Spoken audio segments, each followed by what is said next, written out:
ескерүү катары урандын эскерсек, биринчи эстен кеткис адамга жасаган мамилеси, ата энесине жасаган, эл журтуна жасаган эң ушунчалык жогорку деңгээлде адамгерчилиги ушундай көрүнүп турган жигиттин бири эле да.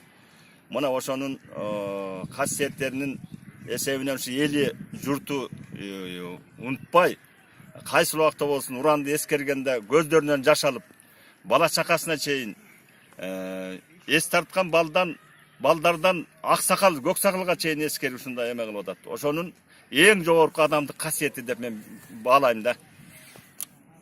Урандын өлгөнүнө 1 жыл болгондугун эскерип, мынабул ырды окуп коюуга уруксат этиңиздер. Уран иним менен коштошуу. Иним уран аккордеонду жулкунткан, сөз сүйлөсө мээримин төгүп кулпунткан, эң жөнөкөй адам эле таланттуу, пейли ниети жакшылардан жугушкан, өмүрүндө катуу айткан жан эмес, ошонусу калтырыптыр жакшы элес.